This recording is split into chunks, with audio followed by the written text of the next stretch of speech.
If you are trying to change your drinking or you're thinking about it, the chances are that at some point or another you've asked a question that starts with what if?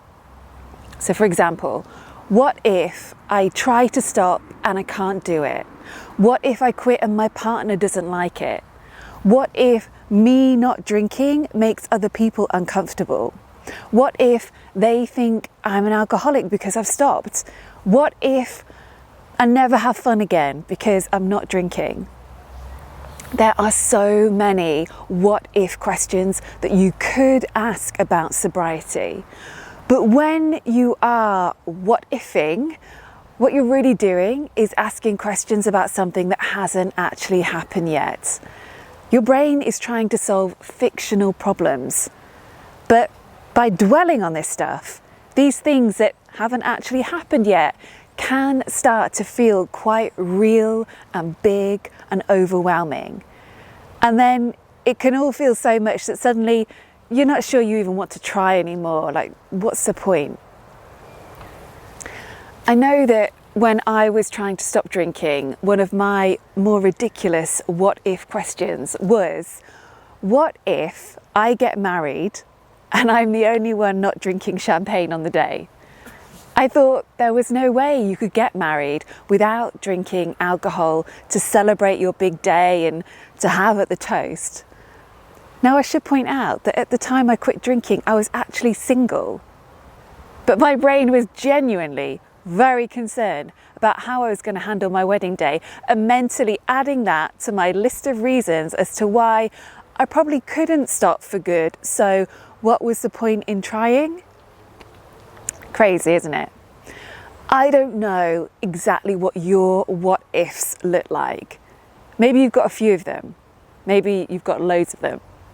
But if you are avoiding taking a break from drinking because of something that you are worried about happening, but that thing hasn't actually happened yet, then I want to offer you 3 tips for thinking about this in a different way. So first of all, what if the worst doesn't happen?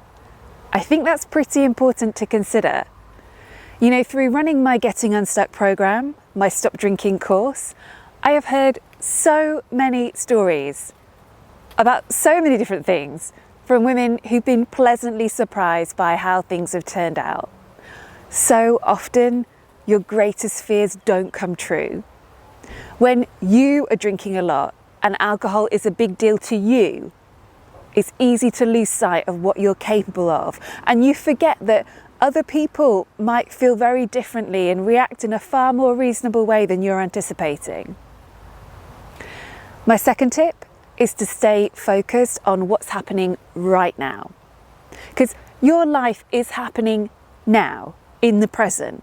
And if right now you don't feel happy with your drinking, if right now you're curious about what your life would look like if you took a proper break from booze, then that is what should be informing your actions. What is happening in the present is so much more important than something that hasn't actually happened yet. My third point, and perhaps this is the most important one, is this.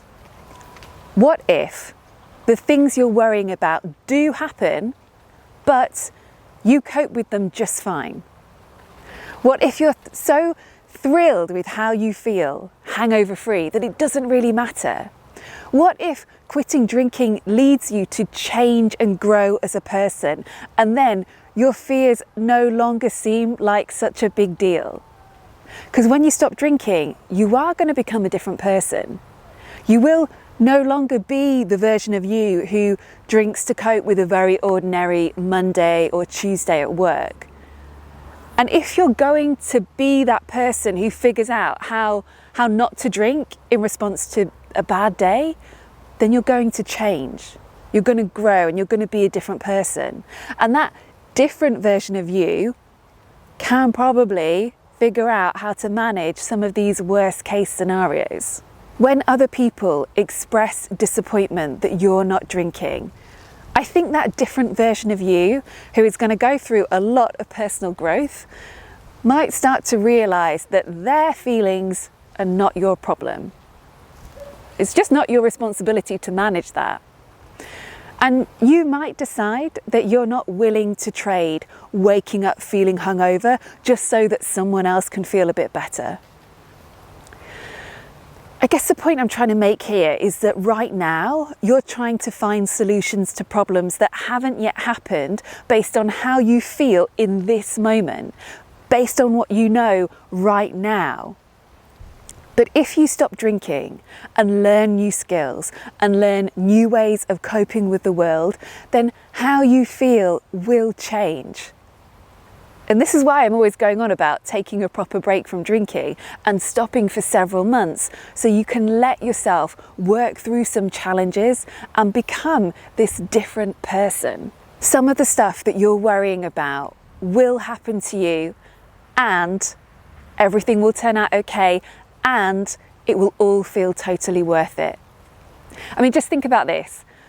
The other day I was listening to a podcast with this best-selling author, and he pointed out that back when no one was interested in publishing his work, he never had to deal with negative one-star reviews on Amazon, and he never had to deal with people critiquing his work on social media.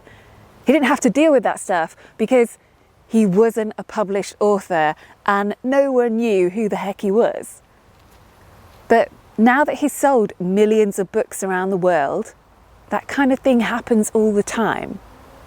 And that kind of stuff is just the price you pay for achieving something brilliant. And if you want to do something amazing, like being alcohol-free, there is a price to pay for that. And that price is dealing with a few challenges that will come up along the way. But is it all worth it? Absolutely. Regret has a longer shelf life than fear. And I think it's far better to experience those challenges and those awkward moments and learn how to handle it all than stay stuck drinking, stuck wishing and wanting for a different life. So I'm Kate B. Scroll down and let me know in the comments if this resonates with you.